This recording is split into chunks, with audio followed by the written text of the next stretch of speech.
Ladies and gentlemen, welcome back. It is Premier League predictions time, and we are now officially a quarter way through the season, or just halfway. At half time of the weekend, we'll be a quarter way through the season. Cannot believe we've already gotten to this point in the season. It's match week 10 predictions. They've been flying out recent weeks and got some more massive games to get us teeth stuck into this weekend. United versus Chelsea with Ruud van Nistelrooy in the dugout. Arsenal travel to Newcastle. Can Fulham bounce back? Got Spurs and Villa. So another great weekend of Premier League action. I feel like I say that every single weekend, but each weekend we've got some great games to go and dive into. Looking back at last week, my predictions last week didn't do too bad. Added 8 of our prediction points. So we now move on to 61 points on the season.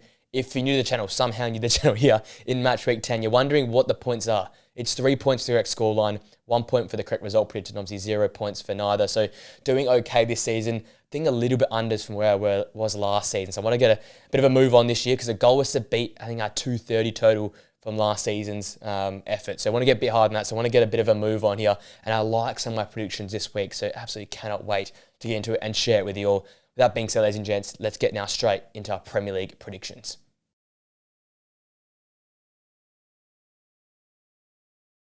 All right, at the top, we move to the top of England. It's Newcastle hosting Arsenal. And is this one going to be one of the games of the weekend? Newcastle have to bounce back. I think it's just a matter of fact. They have to prove they've got what it takes here. Eddie Howe is under a bit of pressure, I think. I think he needs more backing in the transfer window. But with the players he's got, he has to perform better.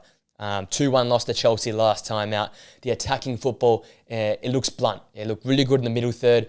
Get into the final third, then try to walk the ball into the net. So they need to change up there and be a little bit more clinical, especially against a very solid Arsenal defence and a team that travels normally really well in terms of defensive structure as well. And then equally, there's problems at the back as well for Newcastle. I think that's, for me, where the problems all stem from. They were a team that was built on their defensive identity 2 years ago when that takeover happened. And Eddie Howe got the good vibes going here at Newcastle, and they haven't quite found it since.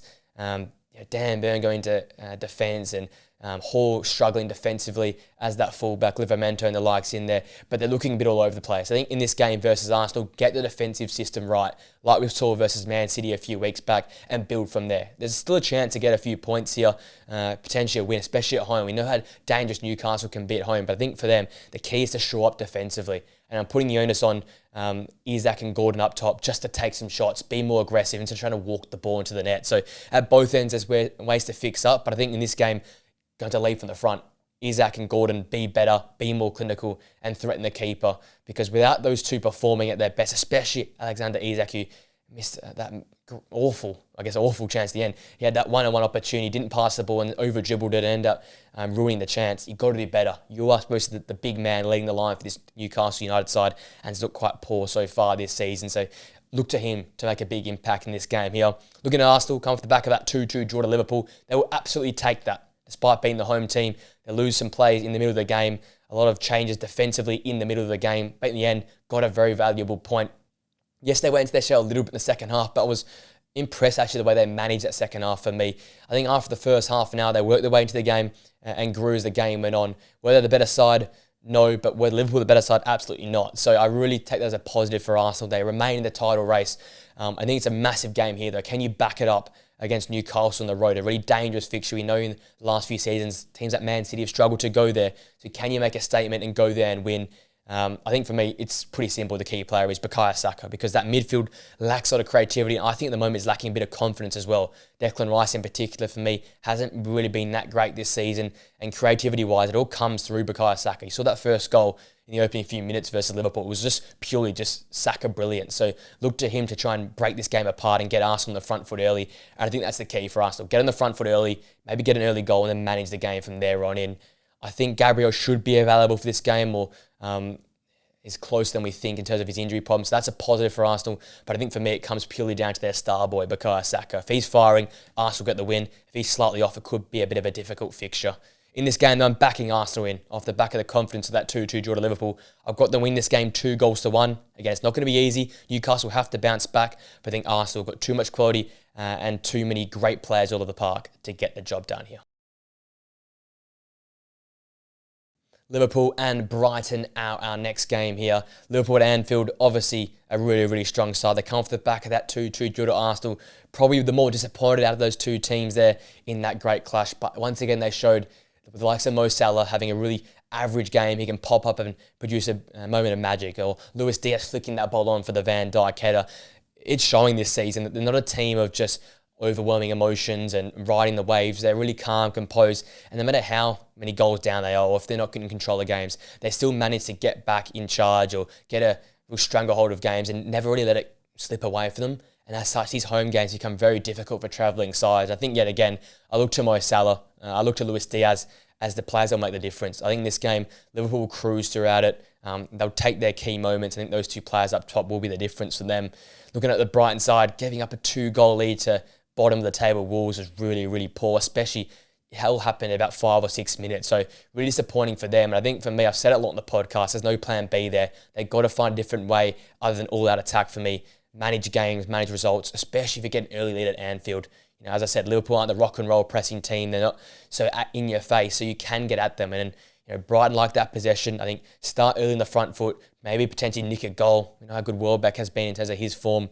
We know how good Jorginho Rutta's been this season as well. So if there's chances up top, these front men will possibly take it, but you've got to keep control of games because they let the control of that last game versus Wolves slip away in the second half. Wolves totally got in control of that midfield. So looking to the likes of Belieber, if Matvifa starts in midfield, those players to get a real stranglehold of the game, dominate the midfield area against a really dangerous Liverpool midfield, and from there potentially get a result.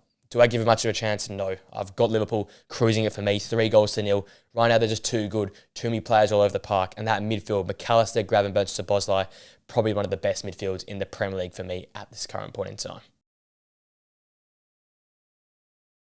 Ipswich and Leicester are our next game here, and a battle of two teams who've come up last season. It could be a battle of a relegation 6-pointer here. Despite how good Leicester have played and how we've seen moments at Ipswich, both teams just look a little bit unders in the Premier League this season. Obviously, Ipswich coming off the back of that 4-3, really demoralising loss to Brentford, going down to 10 men, equalising, then conceding even later in that game there. And that's the worry for me right now with Ipswich. They concede too many goals, they concede too many chances, and despite the goals they score up top and some of the chance creation movements and attacking plays they get, they can never really convert, and it's a sign of a team that's going to be relegated. So for me, this is a massive game. At home, I've been blindly backing them in a lot this season. I'm going to back them in yet again here. I like what Hurst was doing in that previous game as well, but I feel for me, it's not the man up top, it's the man sort of in the core of the side. So I'm looking at Phillips in the holding midfield position, Burgess alongside O'Shea at centre-half. Can you be more solid? Can you deny the creative players for Leicester opportunities and shots at goal? Because that, for me, is the key for Ipswich going forward if they're going to have a chance. And make this home ground a fortress. They haven't really stamped their authority at home yet. Think back to that first half versus Liverpool. Get the crowd up and involved, get out the side, have a bit of possession, press hard up the pitch, really take it to a Leicester side that is vulnerable at times. Look at their last game versus Nottingham Forest, a 3-1 loss, mistakes galore at the back. Valface poor, Hermansen poor. The back line just looked a little bit shaky, especially Pereira. James Justin's probably one of his weaker performances for the season. And for me as well, if Leicester are going to be successful, you've got to have help for Buonanotte and Jamie Vardy. So Fatawu, Mavadini, I was really keen to see them start together. They did start last time out, but they were really poor. Wasteful in the ball, not much creation. So for both sides, a different sort of stories. For Leicester, how can you create outside of those two main players in Buonanotte and Vardy? And for Ipswich, can O'Shea, can Burgess, can Phillips hold down defensively, be that real structural, safe, central core? And from there, we know how good their attackers can be. The likes of Delap, Hurst, and Sammy Smolik up top are really dangerous. With the home ground advantage, with some of the goals they scored in the last game versus the Brentford side, I'm backing Ipswich in. 2-0 win for me, a massive 3 points for them, and hopefully kickstart their season. Our next game takes us down to the south coast as Bournemouth host Manchester City. Bournemouth obviously flying, emotions galore in that game versus Villa. It felt like 3 points the way they saved a point there with Evanilson's header coming right at the end of that game there. But you know what? They deserved a point. A really courageous performance on the road. And I've got to give a shout out. Mark Travers in goal comes in and makes a 7 fantastic saves alongside a really improved performance from the likes of Ilyar Zarbani, Marco Senesi, and also Milos Kerkez. I've been quite critical on them this season. They were really solid last year and was key in their turnaround in form and their push towards the mid-table was their defensive solidity. And they hadn't really had that this season. On the weekend, last time out was probably their best performance in a really long time. Major blocks, chase down challenges, and really denying the likes of Ollie Watkins, Morgan Rogers, and Jacob Ramsey those spaces to operate into, which they all really enjoy to play in. So that was a really confident sign. I think in this game here versus Man City, we know how well Bournemouth play. The vitality, they have been really good there this season. 2 wins, 1 draw and 1 loss in the Premier League so far this season. And they've played some really dangerous teams, obviously including recently that 2-0 win versus Arsenal. So for me, though, the basis of their performance comes from Cook and Christie in midfield. I'm probably the one and only person on this platform that actually raves about these two in midfield. They go underrated. They work fantastically well as a combination. And they're really workmanlike. They get in the challenges. They break the game up. They really... got Aston Villa out of their funk in midfield and made it really difficult for them, especially for like John McGinn in there alongside Yuri Tillemans. And they even went so well that Onana really struggled and had to get dragged at half time. So I think these two are going to be pivotal against a City side without Rodri that can get transitioned on quite quickly. You saw in their 1-0 win versus Southampton.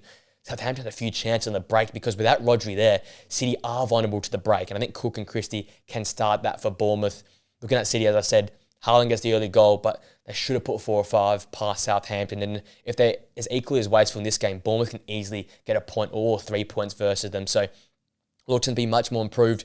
Doku injured, Savinho looking like he's injured as well. Obviously, we know Rodri's out, De Bruyne is out. So I think for me, it's the dynamic duo that we saw a lot in the middle of the season last year. Foden and Silva. Can they create? Can they be that dynamic duo in behind Erling Haaland to make things happen for Manchester City? Because at this current point in time, it feels like they're creating chances, but not the real clear-cut walk the ball into the back of net chances. And I feel like in a game versus Bournemouth, who are getting better and better defensively, you're going to need a moment of magic, and might come from these two players here. Haaland had a little bit of drop in form. Does he have his comeback performance here? We'll have to wait and see. With that being said, I think it's going to be a real tight game, but City get over the line in the end. Their quality, their overwhelming attacking pressure will go and show. I've got City nicking this one 3-1. Bournemouth will be dangerous, but City need to win, and they will win in this game here. We move to Southampton and the St. Mary's for our next game here, as Southampton host Everton. In a way, another relegation 6-pointer, but the onus is on Southampton. They have to get a win. Only a 1 point this season. Haven't won at all and really, really struggling. And you look to their last game versus Man City, and teams that go down, it's a very similar performance. Were under the pump for a lot of the game, but City didn't take their chances. So when teams do, you have to take yours. And Archer hitting the crossbar in halftime, Armstrong missing 2 key chances on the break, it's a sign of a team that's going to go down. And if they don't get a result here, I feel it's all over for Southampton. Massive game for them. And I think for me, it has to come to those two up top, Archer and Armstrong. If you're going to get chances, especially against a really solid defensive Everton unit, you've got to take them. So can these two be clinical in front of goal? Can they have that real spark that Southampton need to get them over the line, to get some points on the board? Because right now it's looking very, very bleak for them. I think, simply put, that's going to be up for them. Obviously, they're really, really vulnerable defensively, but Everton are far from a really creative side, so they can possibly get away with their leakiness defensively. Just go out there and attack. You're at home. You need points. Get on the front foot and try and get into a really good groove and a quick start to this game here. Looking at Everton, they've been fantastic. Unbeaten in their last 5 Premier League games. The improvements come from the back. That's where the identity comes from. That's what Sean Dyche's team is built upon. And Tarkowski and Keane at the back have been fabulous, especially in their game last time out. Fulham had a lot of possession, a lot of pressure, a lot of chances, but never really created a clear-cut opportunity. It reminds me a lot of that draw versus Newcastle at Goodison Park a few weeks ago, where, yes, Everton barely had a sniff, but they were able to get over the line and get a point because of how good they were defensively. And I think in this game here, with how dodgy Southampton are defensively as well, if they're sort of at 7 out of 10 defensively, and like Iliman and Dwight McNeil can be at 7 out of 10 themselves going forward, they can get all 3 points. But I think Southampton are fighting for their Premier League lives in this game here, and Russell Martin might get the sack if he's not careful with the way things are going. So they'll come out firing. I think Everton will grow into the game. They'll have to come from behind, but I see it being a 1-1 draw. I think both teams will cancel their out. Everton will be fine taking a point on the road and keeping their unbeaten streak alive. But for Southampton, it's desperate times for them at this current point in time. Nottingham Forest and West Ham are our next game here from the City ground. And boy, has everyone absolutely loved what Nottingham Forest are putting in at the current point in time. a superb Friday night performance last time out. That 3-1 win on the road versus Leicester describes what Nottingham Forest is about. Yes, they had a bit of moment when they weren't quite in control at the start of that game there, but defensive solidity leading to counter-attacking football is Nottingham Forest DNA, and Nuno's got it to a T at this current point in time. I can point to players all over the pitch, but a big shout out to that back line, especially those two centre-halves, Murillo and Milenkovic holding it down, so solid defensively. And at this current point in time, Chris Wood is a man possessed, and in behind him, Elliot Anderson for me has been the unspoken superb player this season, getting things ticking for Nottingham Forest. With Morgan Gibbs-White not playing the number 10 role, you could expect a drop off, but it's been elevation. Elliot Anderson in behind there. His creativity, his smarts on the ball. What Newcastle fans desperately wanted at their club is now happening at Nottingham Forest. And it's pretty easy to see their style of football, but it's hard to stop it with the pace of Hudson-Odoi, Anthony Elanga, with some of the players that can bring off the bench to change the game. And with the former Chris Wood, how clinical he is at the current point in time, the goal just scoring for fun, how he picks up at any half chance. They're a really difficult team to play against. So you look at West Ham, they've been really consistent. Obviously, they get that 2-1 win versus Manchester United. They've won 2 in their last 3 games, but is it convincing? Absolutely not. And they're still missing Mohamed Kudus. I think Lucas Paqueta has still struggled. Their backline's still very vulnerable, conceding a truckload of chances to Manchester United in that first half there. And they're lucky not to be 3-0 down at half-time, but they rode their luck and got the result. I think for me, the key player has to be Somerville. You have to start him if you're Lopetegui. He comes to the bench and makes a difference. He's a spark, he's an energy, and he gets the team just moving. Gets them playing much quicker in the final third. So I think for him and for West Ham, if he's playing well and he starts, that could be the avenue to this game here, because for us at home, they'll likely have to get in the front foot a bit earlier, have to be the team to take the game to the opposition, and it might create some holes, because Nottingham Forest, we know they're more of a defensive unit like the counter-attack, but if Forest have to come on the front foot, West Ham adopt that more defensive counter-attacking style, you could see avenues for West Ham to find the back of the net on the break themselves. I think it's going to be a battle of who starts the faster team and what West Ham side turn up, because it can be a really good West Ham team that's challenging, but if you get that really average West Ham team, I think Nottingham Forest will walk it, and I think that's the team that's going to show up in this game here. I've got Nottingham Forest really cruising this game, 2-0. Nuno Ball continues to fire, and Chris Wood another goal for me in this one. We've got a massive game at the bottom of the table. Wolves host Crystal Palace at Molineux, and obviously Wolves, the drama of the last game, down in the 85th minute, equalising deep into stoppage time to get that 2-2 result away at Brighton was superb. And I got to give shout out to Gary O'Neill and that midfield in the second half for Wolves. They took a stronger hold of that game after being nowhere near it in the first half. Tommy Doyle, fantastic. Mateus Cunha, fantastic leadership. Strand Larson, for me, one of the most underrated signings of the season. He keeps leading the line and stretching defences for that Wolves unit. And I think really impressive is the improvements that Aiton Norrie's made this season. He's a really aggressive attacking fullback, sometimes to the defensive detriment, but boy, he's been super impressive going forward and providing them width in their attacking players. They're really, really impressed with those sort of players last time out. They've gone through the tough fixtures now, and here comes the easier games. I think for this one, especially against a Crystal Palace side that's also on the up, it's a really important game. They at least get a point from it, because you've got to use the momentum from that previous game to spur you on into this good run of fixtures and get a good start for me here. At home, at the Molineux ground, important you stamp your authority early. This reverse fixture last season, of course, Crystal Palace were in that great run of form, and Elise and Eze and Mateta were all firing, but they got a great start and Wolves couldn't play catch-up. I think that's a sign of this Wolves team. They've got a good 45 minutes in them. All the games this season, they've had a good half, but they've fallen away, whether it be starting well and falling away later on, and then or starting really poorly and being too far down to come back in the second half. I think in this game, it's so important they start well. If they start well, get 1 or 2 goals early, that Crystal Palace side will drop their heads, and I can't really see them finding a way back into the game. But if you allow Crystal Palace to start well and you have to play catch-up, I can't see them bridging that gap if Crystal Palace get a 1 or 2 goal lead in the first half. For Palace, obviously get that first win of the season at home versus Spurs, one of the more complete performances. Didn't allow Spurs many opportunities going forward, and you know what, looked much better going forward. Eze and Mateta linking up for the goal, a sight for sore eyes in many regards, and Ismail Lassar's really gelled in well in behind Jean-Philippe Mateta. For me, though, the really promising sign was Gehi Lacroix alongside Trevor Challo at the back, looking really, really solid, really compact, and denying Spurs many opportunities. I think that'll be key for them in this game here, travelling to the Molineux, to just absorb key moments of pressure that Wolves will have, because they're a really dangerous side going forward. We know that. But if that back five can hold strong and deny Wolves any clear opportunities, we know they'll get forced into doing something drastic. The spaces will open up, and that's when Mateta and Eze can really thrive and really dominate the game. I think Palace, the confidence in that last result and the form of some of the key players coming back slowly, they get the win for me. I've gone with a 2-1 Palace win on the road. Another massive 3 points for them as they work their way up the Premier League table. We move to London as Tottenham host Aston Villa, and Tottenham, one of the most underwhelming sides last time out. That 1-0 loss to Crystal Palace. And I've said it a lot this season, but it feels like this year, Kulusevski is their catalyst, is their barometer. When he's off, the team's off. When he's on, the team's on. And it's sort of a sign of that midfield. It's so attacking with Pat Matassa in there alongside a Maddison in the number 8 role and Kulusevski in the 10. It's a really aggressive attacking midfield. And because of how imbalanced it is, it not only hurts them defensively, but it also hurts them going forward, because when they're not quite at the races, other midfielders can dominate them, get in control of games, and deny them going forward. And I think we saw that in that Crystal Palace game. Kulusevski was slightly off. Maddison wasn't quite at his best.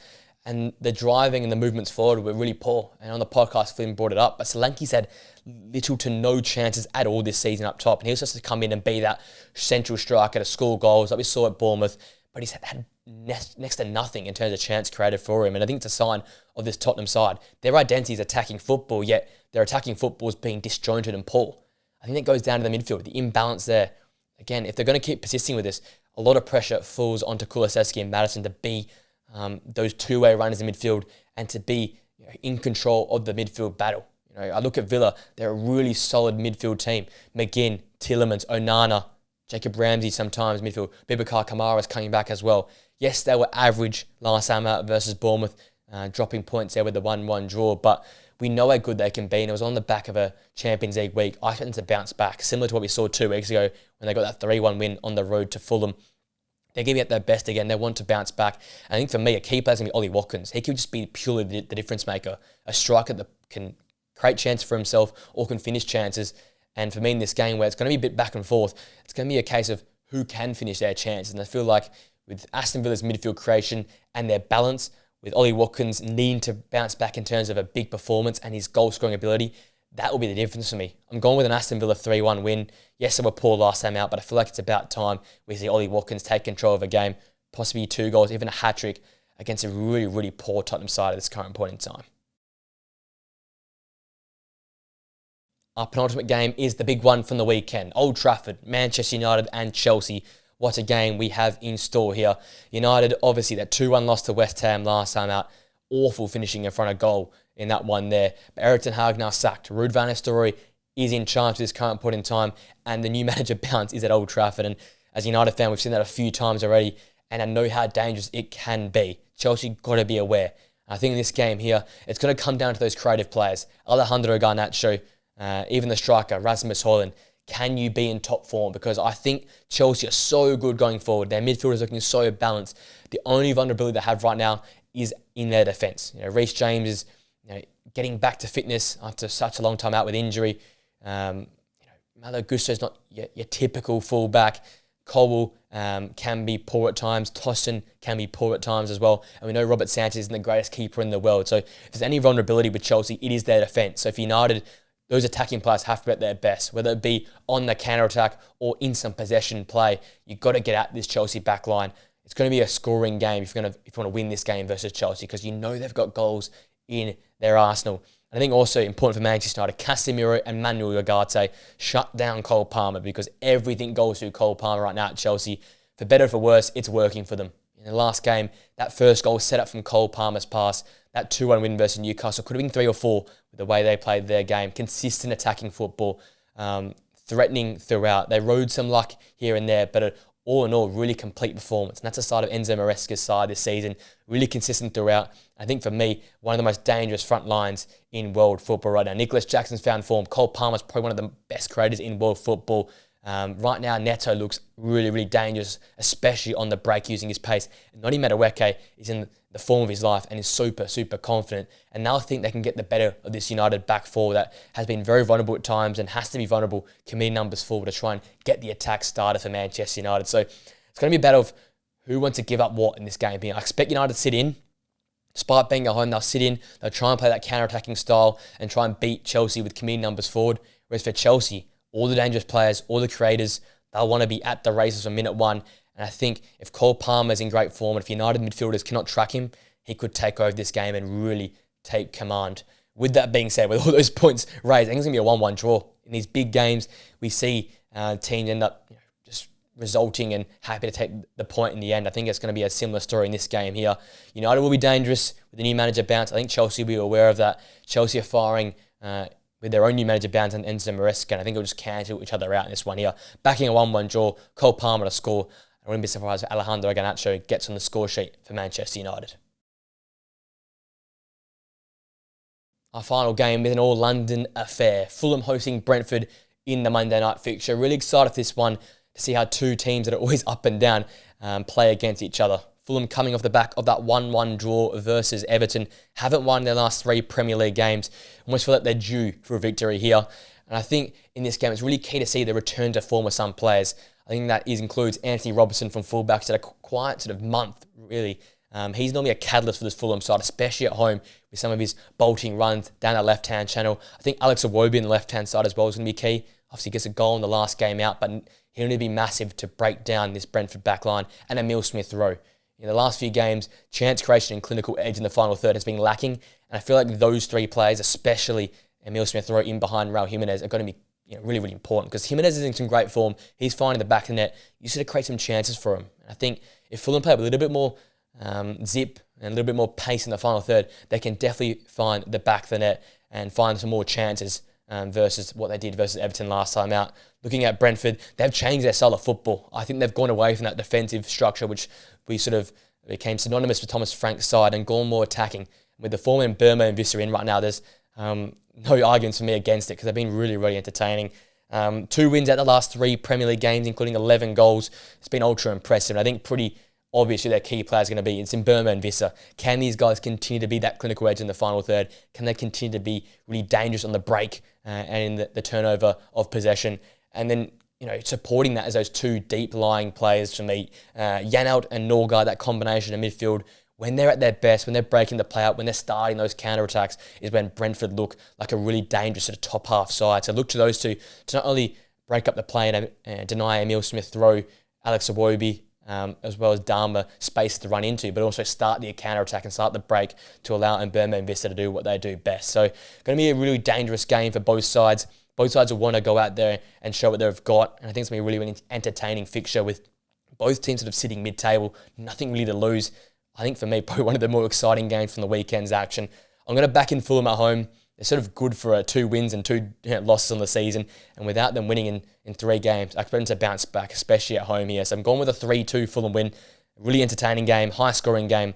But in the end, Fulham with Raul Jimenez leading the line will get the win for me.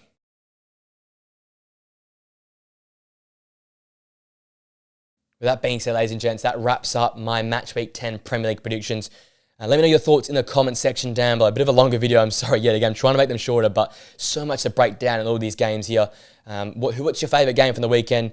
Let me know your predictions for all the games in the comment section down below. And who's going to be the game changers? What players are going to be the key players that come from this weekend's action? I'd love to hear your thoughts in the comment section. Enjoying the engagement down there. Appreciate all your thoughts you're leaving in the comment section down below. It means a lot to me. And thank you for all the support in these videos. They are continue to do great numbers here on the channel. With that being said, I hope you have a great rest of your weekend. If you enjoyed the video, please smash a like on it, subscribe to the Players End channel, and press that post notification bell so you know we upload videos here on the channel. Enjoy the football action. Have a great rest of your week and enjoy the weekend's action. And I'll see you guys for another video very, very soon. Till next time, guys. See you later.